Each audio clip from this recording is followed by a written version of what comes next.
The marriage ceremony was a spectacle of tradition, power, and quiet menace.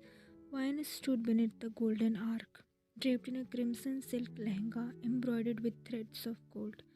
The weight of the jewelry on her neck and wrist felt suffocating, but not nearly as much as the stare of the guest, powerful mafia leader, and their families.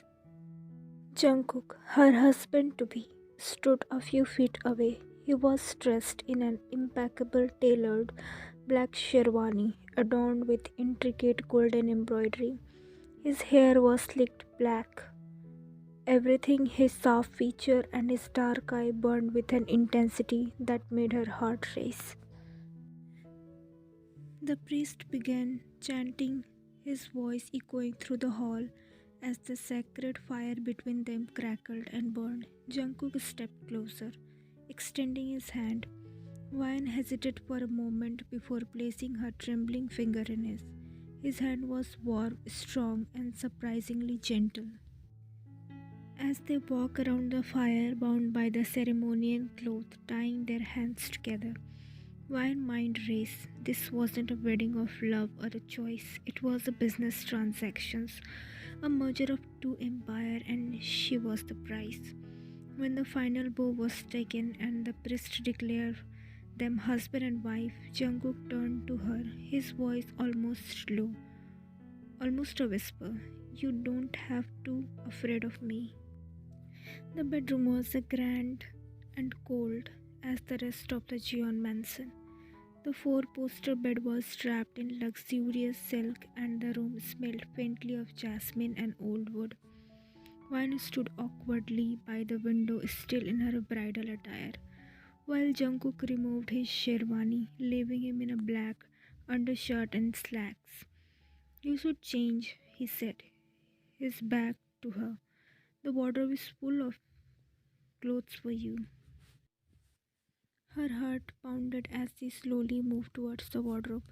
The silk nightgown she found inside was soft and delicate, but slipping it into made her feel more exposed than ever.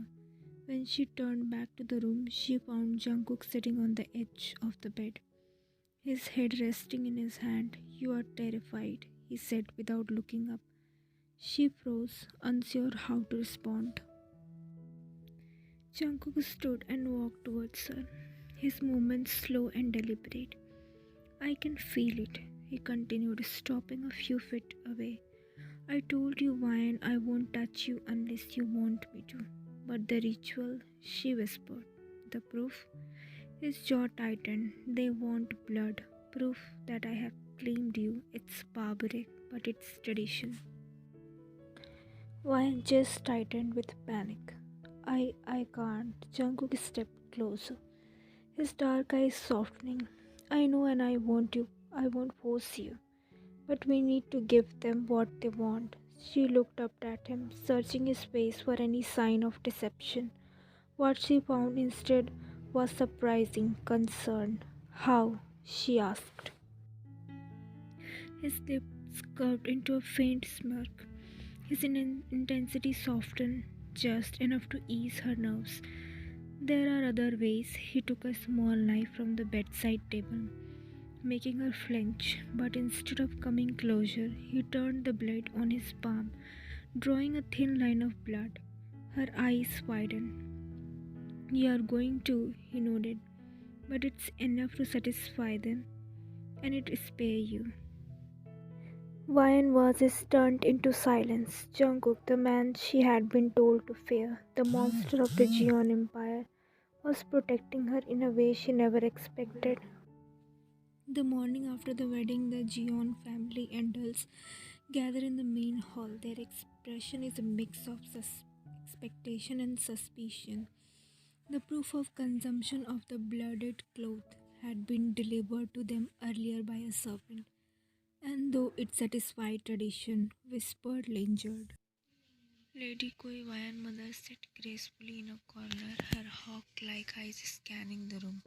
She caught the sight of Wayan and Jungkook descending the grand staircase together, their hands not touching but their proximity enough to suggest solidarity. Jungkook's father, Chairman Jeon, regarded his son with a cold, calculating gaze. Well, it seems the ritual has been honored, he said, his voice clipped. This is good beginning.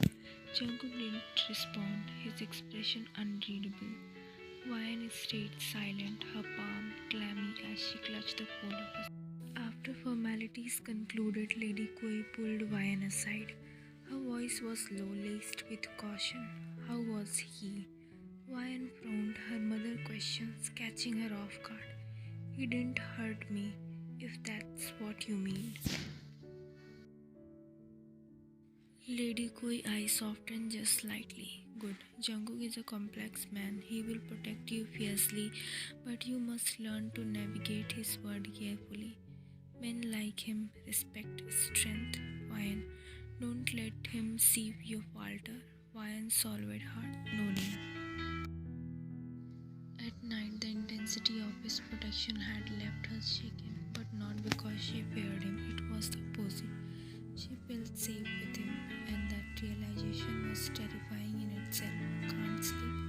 Jungkook's deep voice broke the silence, and she turned to find him standing by the doorway. His tie was loosened, the first few buttons of his shirt undone, and his dark eyes studied her with an unreadable expression. No, she replied, turning back to the window. The sound of his footstep drew closer until he was standing beside her.